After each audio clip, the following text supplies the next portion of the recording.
Hi traders and investors நம்ம சேனலில் discuss பண்ணுற எல்லா டேட்டாவும் பார்த்தீங்கன்னா ஒரு எஜுகேஷன் பர்பஸ்க்காக தான் உங்களோட ஷேர் பண்ணுறேன். நீங்கள் எந்த ஸ்டாக்கை ட்ரேட் பண்ணுறதுக்கு முன்னாடி உங்களோட ஓன் ரிசர்ச் அண்டு அனாலிசிஸ் பண்ணிவிட்டு ட்ரேட் பண்ணுங்க. ஓகே, மார்க்கெட் நேற்று பயங்கரமாக டவுன்ஃபால் இருந்தது. இன்னைக்கு ஒரு மச் பெட்டர் அப்படின்னு சொல்கிற அளவுக்கு நல்லா வந்திருக்கு. இன்னைக்கு நம்ம வந்து பார்த்தீங்கன்னா இந்த வீடியோவில் வந்து ஐடி ஸ்டாக்ஸ் எல்லாம் பற்றி நம்ம கொஞ்சம் பார்க்க போகிறோம். ரொம்ப நாளாக ஆக்சுவலாக இது வந்து ஒரு இயர் ரெண்டு ஆயிடுச்சு. இந்த வருஷம் ஃபுல்லாக பார்த்தீங்கன்னா ஐடி செக்டர் அப்படிங்கிறது ரொம்ப பிரமாதமான அளவுக்கான ரிட்டர்ன்ஸ் அப்படின்னு தெரில.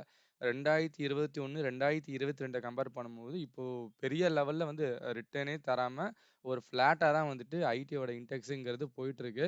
ஏன்னா 2021 22 பார்த்தீங்கன்னா ஒரு பயங்கரமான ஒரு ரேலி அப்படிங்கிறது ஐடியில் இருந்துச்சு. இப்போ அப்படியே ஸ்லோ டவுன் ஆகி ஒரே ஃப்ளாட்டா ரோடு மாரி போயிட்டுருக்கு. அது என்ன? என்ன ரீசன்? அது வந்து ஒரு டெம்பரரி இஷ்யூவா? இல்ல பெர்மனன்ட் இஷ்யூவா? இல்ல ரிசால்வ் ஆகுமா? அப்படிங்கிறத நம்ம பார்த்துடலாம். ஐடி செக்டார்ல இருக்க முக்கியமான ஸ்டாக்ஸையும் நம்ம அப்படியே ஒரு கிளான்ஸ் பார்த்துட்டு அப்படியே போயிட்டே இருப்போம். ஃபர்ஸ்ட் வந்து பார்த்தீங்கன்னா விப்ரோ. விப்ரோ ஸ்டாக் வந்து பார்த்தீங்கன்னா 2021, 22 ஒரு ரூ. 700 வந்து நல்லா ட்ரேட் ஆயிட்டு பயங்கரமா வந்து கொடிகட்டி பறந்துட்டு இருந்துச்சு. ஆனா இப்ப பார்த்தீங்கன்னா 50% டவுன் ஆகி ஒரு ரூ. 350 தட்டு தடுமாறி இந்த இந்த ரேஞ்சுக்குள்ளேயே போயிட்டு இருக்கு. அதாவது 330லேருந்து 430 அந்த ரூ. 100க்குள்ள மேல கீழ போயிட்டு வந்துகிட்டே இருக்கு.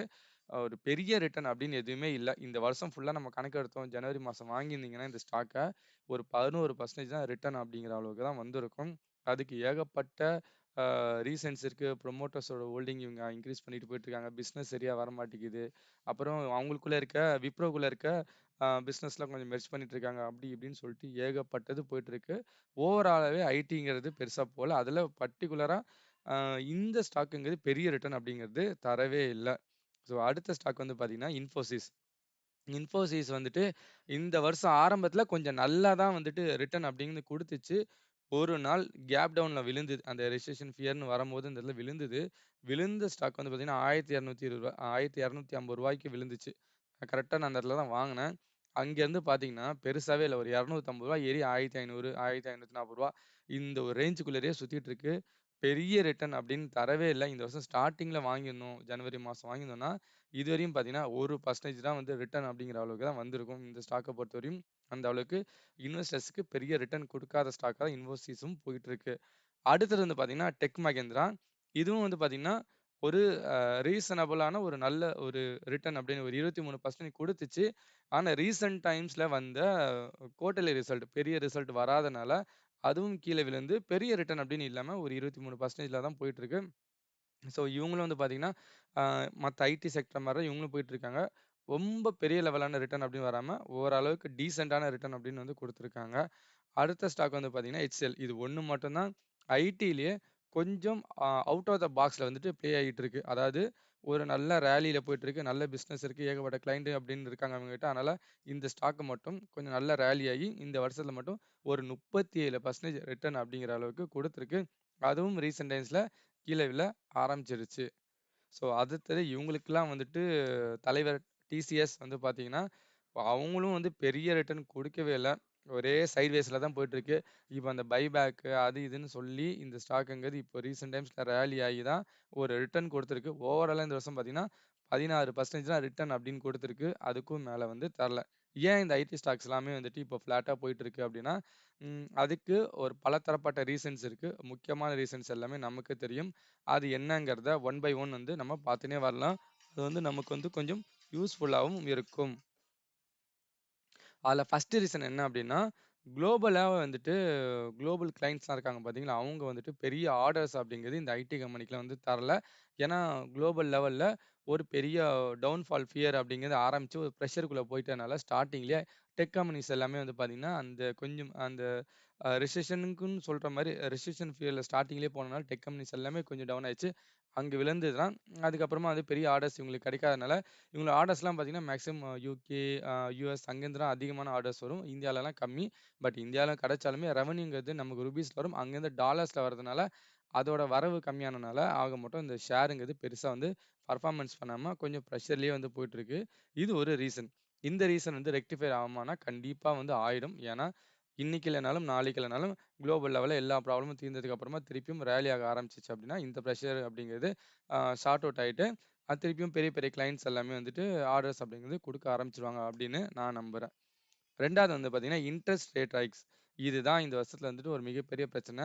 ஸோ யுஎஸ்ல இன்ட்ரெஸ்ட் ரேட் வந்துட்டு இன்க்ரீஸ் பண்ணிக்கினே இருக்கிறதுக்கும், அ யூரோப் கண்ட்ரில இந்த மாரி நடந்ததுக்கும் பார்த்தீங்கன்னா, குளோபல் லெவல்ல எல்லா செக்டரையுமே கொஞ்சம் ஆட்டி படைச்சுச்சு. அதுல ஆல்ரெடி வந்து இந்த ரெசிஷன் ஃபியர்ல சுத்திட்டு இருந்த ஐடி ஸ்டாக்ஸ் எல்லாமே ஆல்ரெடி ஒரு அடி, அதுக்கு மேல இன்னொரு அடி விழுந்து, மொத்தமா படுத்தேன் விட்டேன் ஐயா! அப்படிங்கிற அளவுக்கு படுத்துருச்சு. ஸோ, அதுவும் இன்னும் பயங்கரமா பிரஷர கிரியேட் பண்ணி, இந்த ஸ்டாக்ஸ் எல்லாமே இப்ப கீழ புடிச்சு இழுத்து, ஒரே தடவையா இது பண்ணுச்சு. இப்ப தான் வந்து இந்த இன்ட்ரெஸ்ட் ரேட் அப்படிங்கிறத கொஞ்சம் ஹோல்டு பண்ணியிருக்காங்க. பட் அதுக்கே வந்து இன்னும் ஐடிலேருந்து பெரிய லெவலுக்கான ரிட்டர்ன் அப்படின்னு வரவே இல்ல. அடுத்தது குளோபலா இருக்க கொஞ்சம் பிரச்சனைங்க. இந்த ரஷ்யன், உக்ரைன் ஆரம்பிச்சது பார்த்தீங்களா, அந்த ஒரு இது இருந்தது. அதுக்கப்புறமா நடுவுல இந்த சின்ன சின்ன பிரச்சனை. அது மட்டும் இல்லாம பார்த்தீங்கன்னா, அ ஆர்டர்ஸு, ரெவென்யூ இது எல்லாமே வந்துட்டு கொஞ்சம் பெரிய லெவல். அதாவது பெரிய பெரிய கிளையண்ட்ஸ் கிட்டேருந்து பெரிய பெரிய ஆர்டர்ஸ் அப்படிங்கிறதெல்லாம் வரும். அதனால ரெவென்யூ பெருசா வரும். ஆ புதுசா எந்த ஆர்டருமே வந்து வரல அதிகமா. அதாவது வந்தாலும் பெரிய லெவல்ல வரல. அடுத்து வந்து இருக்கிற கிளையண்ட்ஸும் ப்ராஜெக்ட் முடிச்சதுக்கு அப்புறமா பெரிய ப்ராஜெக்ட்ஸ் அப்படிங்கிறது இன்னும் பெருசா ப்ரொபோசல் தராதனால, அந்த ஸ்டாக்ஸ் எல்லாமே வந்துட்டு பார்த்தீங்கன்னா, ரெவென்யூ அப்படிங்கிறது கட் டவுன் ஆக ஆரம்பிச்சுச்சு. அது வந்து ஒவ்வொரு குவார்ட்டர்லி ரிசல்ட்லயுமே நம்ம வந்து பார்த்தோம். பெரிய லெவல்ல டவுன் இல்லனாலும், ஓரளவு டீசென்ட்டான ரிசல்ட் அப்படின்னு வந்துட்டு தான் இருந்தது. பட் அவங்க மார்க்கெட் எதிர்பார்த்த அளவுக்கான ரிசல்ட் வராதனால, இன்னும் டிராக் ஆயி இந்த ஐடி ஸ்டாக்ஸ் எல்லாமே கீழ விழுந்துருச்சு.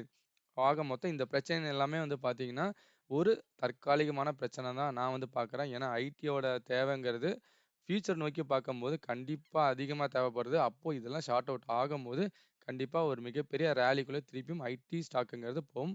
இப்போதைக்கு போயிட்டு இருக்க ட்ரெயின் வந்து ஒரு ஸ்டேஷன்ல நிக்கிற மாரி தான் நான் வந்து கன்சிடர் அப்படிங்கிறத பண்ணிட்டு இருக்கேன். ஃபர்தரா மத்தெல்லாம் பார்க்கறதுக்கு முன்னாடி உங்களுக்கு இந்த மாரியான டேட்டாஸ்லாம் வேணும். ஸ்டாக் மார்க்கெட் நாலேட்ஜ்லாம் கெயின் பண்ணிக்கணும். அதுக்கு ஒண்ணு பண்ணலாம். நம்ம சேனல் வந்து சப்ஸ்கிரைப் பண்ணுங்க. இது வந்து எனக்கு ஒரு மோட்டிவேஷனாவும், உங்களுக்கு இந்த மாரி டேட்டாஸ் எல்லாம் உங்க கையில இருக்க மொபைல் ஃபோனுக்கே வந்து சேரும். அது மூலமா உங்களால செகண்டரி ரெவென்யூ அப்படிங்கிறது ஏர்ன் பண்ண முடியும். ஸோ, இதுல இப்ப எந்தெந்த ஸ்டாக்ஸ்லாம் வந்து நம்ம பெருசா கன்சிடர் பண்ணலாம்னு சொல்லி பார்த்தீங்க அப்படின்னா, டிசிஎஸ் கண்டிப்பா நம்ம பார்க்கலாம். அடுத்து இன்ஃபோசிஸ், HCL, விப்ரோ, அடுத்து வந்து டெக் மகேந்திரா.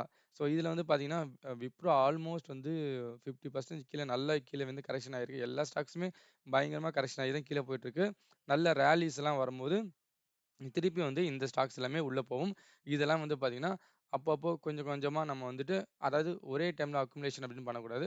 2, 3, 4, 5 ஸ்டாக் 10, 20 அப்படின்னு உங்களோட ஃபண்டுக்கு ஏத்த மாரி நீங்க அலாட் பண்ணிட்டு கொஞ்சம் கொஞ்சமா வந்து பண்ணலாம். ஏன்னா, இவங்க தான் ஐடில இருக்க மிகப்பெரிய ஜெயன்ட் கம்பெனிஸ். இவங்களாலேயே பெரிய லெவல்ல ரிட்டர்ன்ஸ் வந்து தர முடியலன்னா, மத்த சின்ன சின்ன கம்பெனிஸ் எல்லாமே கொஞ்சம் அடி வாங்கும். அது மட்டும் இல்லாம ஐடி ஸ்டாக்ஸ் வந்து ஃபோக்கஸ் பண்றதுக்கான முக்கியமான 4 ரீசன் வந்து பார்த்தீங்கன்னா, ஃபர்ஸ்ட் ஒன் வந்து டெப்ட்ங்கிறது அவங்களுக்கு வந்து சுத்தமாவே இருக்காது. அப்படி இருந்தாலும் ரொம்ப கம்மியா இருக்கும். அதுக்கு முக்கியமான ரீசன் என்னன்னா, ஒரு புரொடக்ஷன் ரிலேட்டடான கம்பெனிலாம் நீங்க போறீங்க, இல்ல ஒரு கெமிக்கல் கம்பெனி போறீங்க, இல்ல மேனுஃபேக்சரிங் கம்பெனி போறீங்கன்னா, ஒரு பெரிய செட்டப் தேவைப்படும். இன்ஃப்ரா வந்து தேவைப்படும். இல்ல அந்த இடத்த லீஸுக்கு எடுக்கணும். எக்யூப்மென்ட்ஸ் வாங்கணும். மேன் பவர், புரொடக்ஷனு, ரா மெட்டீரியல், லொட்டு லொசுக்குன்ட்டு ஏகப்பட்ட இன்வெஸ்ட்மென்ட் அமௌண்ட்டுன்னு உள்ள போடணும். அதுக்கப்புறமா அத தாண்டி ரிட்டர்ன் எடுக்கணும். ஆனா ஐடிய பொறுத்தவரையும் பெருசா எதுவுமே இல்ல. ஹியூமன் மட்டும் தான். ஹியூமன் ரிசோர்ஸ் மட்டும் தான். அது இல்லாம சாஃப்ட்வேர்ஸ். இதுக்கான இன்வெஸ்ட்மென்ட்ங்கிறது கொஞ்சம் கம்மியா இருக்கும். பட் ரிட்டர்ன்ங்கிறது பெருசா இருக்கும். அதனால இவங்களுக்கு கடனுங்கிறது கொஞ்சம் கம்மியா இருக்கும். இதனால பேங்க் கரப்ட் அந்த மாரி பயம்லாம் வந்து நமக்கு கொஞ்சம் இருக்காது. இது ஒண்ணு ஃபர்ஸ்ட்டு நம்ம ஃபோக்கஸ் பண்றதுக்கான ரீசன். 2வது வந்து பார்த்தீங்கன்னா, டிவிடெண்ட் அப்படிங்கிறது மத்த செக்டார்ஸ் எல்லாமே அதாவது நீங்க கவர்மெண்ட் செக்டார் தாண்டிட்டு பிரைவேட்ல பார்த்தீங்கன்னா, ஐடில தான் வந்துட்டு ஒரு நல்ல லெவலான டிவிடெண்ட் அப்படின்னு தருவாங்க. அதுக்கான ரீசன் என்னன்னா அதுதான். ஏன்னா எந்த லெவலுக்கான இன்வெஸ்ட்மென்ட்டும் இல்லாதனால, வரக்கூடிய ரெவென்யூல நமக்கு ஒரு போர்ஷன், நமக்கு ஒரு சம் பெர்சன்டேஜ் அப்படிங்கிறது இன்வெஸ்டர்ஸ்க்கு வந்துட்டு நல்லபடியா வந்து குடுப்பாங்க. நீங்க வந்து டிவிடெண்ட் ஈல்டே வந்து பார்த்தீங்கன்னா நல்லா தெரியும். டிசிஎஸ் வந்து நல்லா தருவாங்க. இன்ஃபோசிஸ் நல்லா தருவாங்க. HCL அதுக்கப்புறம் பார்த்தீங்கன்னா, டெக் மகேனா நல்லா தருவாங்க. விப்ரோவும் தருவாங்க. பட் கொஞ்சம் கம்மி. பட் டிசிஎஸ்ல நீங்க பார்த்தீங்கனாலே உங்களுக்கு தெரியும். இன்ஃபோசிஸ்லாம் நல்ல அளவுக்கான டிவிடெண்ட் அப்படின்னு தருவாங்க. 3வது வந்து பார்த்தீங்கன்னா, ரிட்டர்ன்.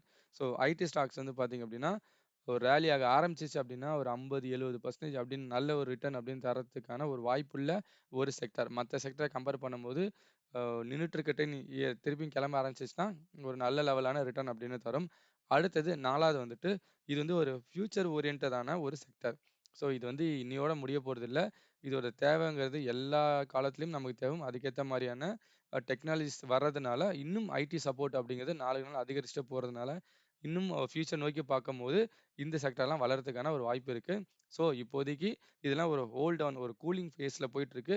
இப்போ இந்த மாரி டைம்லலாம் நம்ம கொஞ்சம் கொஞ்சமா கன்சிடர் பண்ணோம் அப்படின்னா, அ ஃபியூச்சர்ல வந்து பார்த்தீங்கன்னா, இதெல்லாம் திருப்பியும் ராலி ஆகும்போது, அந்த ட்ரெயின்ல நம்ம ஜம்முன்னு உட்காந்துட்டு போயிட்டே இருக்கலாம். நமக்கான ரிட்டர்ன் அப்படிங்கிறது பெருசா வந்து வரும். ஸோ அவ்வளோதான் நண்பர்களே. இது வந்து லாங் டர்ம் இன்வெஸ்ட்மென்ட்க்கான சார்ட்டும் வச்சிருக்கேன். நீங்க பார்த்திருப்பீங்க. ஸோ இன்னைக்கு நம்ம சேனல்ல வந்த வீடியோ வந்து யூஸ்ஃபுல்லாவும், இன்ஃபர்மேட்டிவாவும் இருக்குன்னு நினைக்கிறேன். அப்படி இருக்கும் பட்சத்தில கண்டிப்பா லைக் பண்ணுங்க, கமெண்ட் பண்ணுங்க. உங்க ஃப்ரெண்ட்ஸ் அண்ட் ரிலேட்டிவ் வந்து ஷேர் பண்ணுங்க. அது இல்லாம ஆடியோ குவாலிட்டி நல்லா இல்லன்னு சொல்லிட்டு இப்ப ரீசென்ட் டைம்ஸ் நெறைய கம்ப்ளைண்ட் வந்திருக்கு. நான் மைக் ஆர்டர் போட்டிருக்கேன். அது வந்ததுக்கு அப்புறமா அதுக்கப்புறமா ஆடியோ பாருங்க. பட் என் வாய்ஸே கொஞ்சம் பிரச்சனை தான். அத வந்து என்னால ரெக்டிஃபை பண்ண முடியாது. அந்த மைக் வந்ததுக்கு அப்புறமா திருப்பியும் ஆடியோ குவாலிட்டி எப்படி இருக்குன்னு சொல்லுங்க. தேங்க்ஸ் ஃபார் வாட்சிங்.